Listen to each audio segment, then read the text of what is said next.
Assalamualaikum warahmatullahi wabarakatuh. Baiklah, kali ini saya akan membahas materi yaitu metabolisme. Namun, kali ini hanya membahas katabolisme. Katabolisme ini terbagi menjadi dua, yaitu respirasi aerob dan respirasi anaerob. Namun, hari ini spesifik lagi saya bahas mengenai respirasi aerob.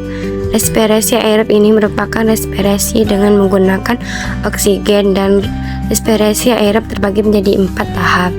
Yang pertama, glikolisis. Yang kedua, dekarboksila oksidatif asam berupat.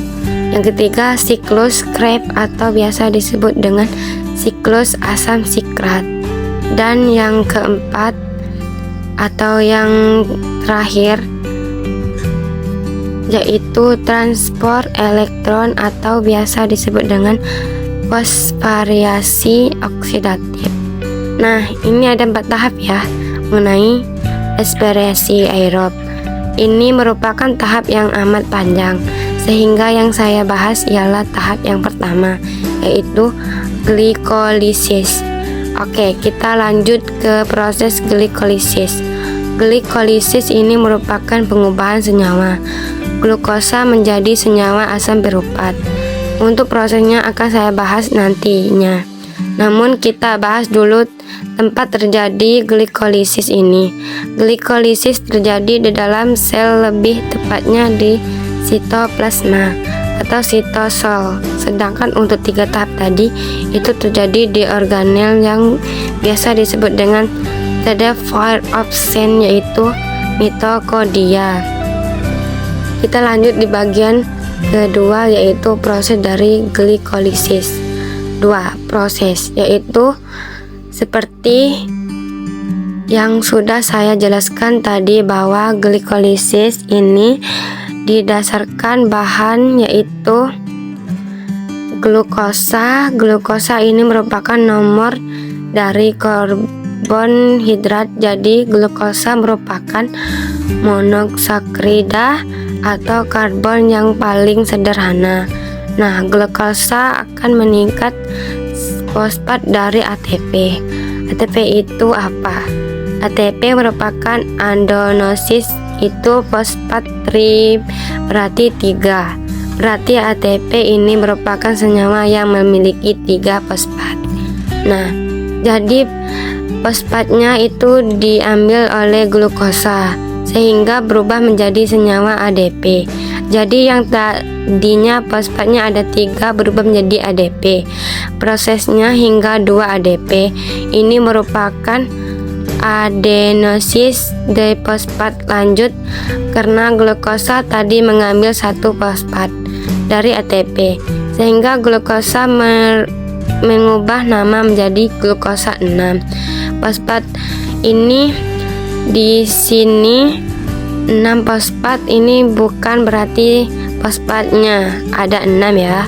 Fosfatnya hanya 1. Kenapa dikatakan 6 fosfat? Karena fosfat berikatan di atom berkarbon ke-6.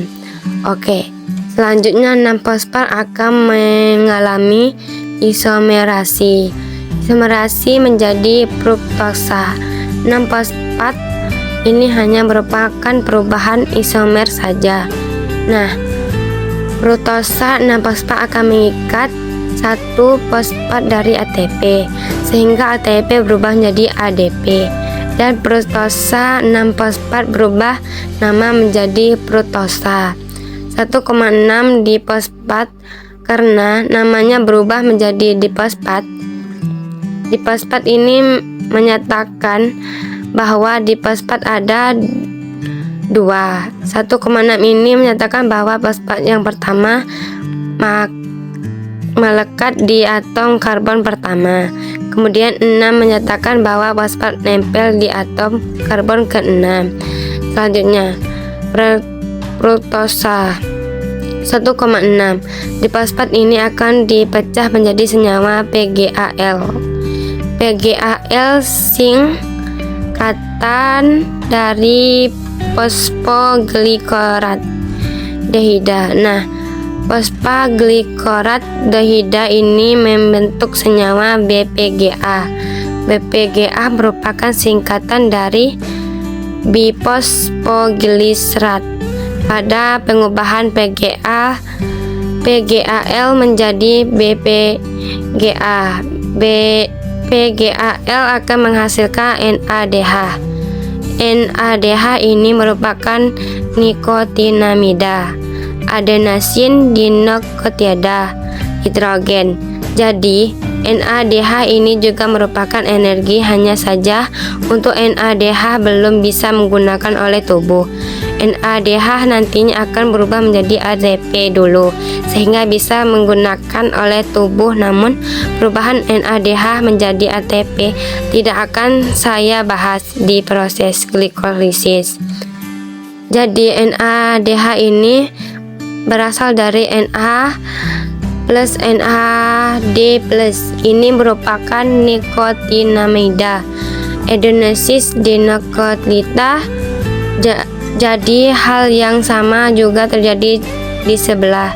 Nah, selanjutnya BPGA akan membentuk senyawa BPGA. PGA merupakan fosfoglisera 1. Nah, berarti dari BPGA bispo yang fosfatnya 2 menjadi PGA fosfat yang fosfatnya 1. Berarti PGA ini kehilangan 1 fosfat. Nah, fosfatnya kemana? Fosfatnya bergabung dengan ADP sehingga berubah menjadi adenosin trifosfat. Fosfatnya jadi 3 karena mengambil 1 fosfat dari BPGA. Jadi selanjutnya hal yang sama dari sisi sebelah. Selanjutnya PGA akan berubah menjadi senyawa asam piruvat. Asam piruvat ini sudah tidak memiliki atau mengandung fosfat lagi. Fosfatnya kemana? Fosfatnya tergabung dengan ADP sehingga menghasilkan ATP. Hal yang sama juga. Jadi di sebelah jadi reaksi yang di atas dari glukosa sampai fruktosa 1,6. Di fosfat ini membutuhkan ATP sehingga reaksi ini dikatakan reaksi endergonik, yaitu reaksi yang membutuhkan ATP. Sedangkan dari fruktosa 1,6 di fosfat sampai asam pripukat ini merupakan reaksi-reaksi yang menghasilkan ATP atau energi sehingga reaksi ini disebut dengan reaksi eksegonik. Oke, kita lanjut ke tahap yang ketiga, yaitu hasil glikolisis. Hasil dari glikolisis ini apa saja? Yang pertama, ATP. Bisa kita lihat dari proses jadi bahwa ATP ada 4. Jadi ada 4 ATP yaitu dihasilkan dari proses glikolisis ini.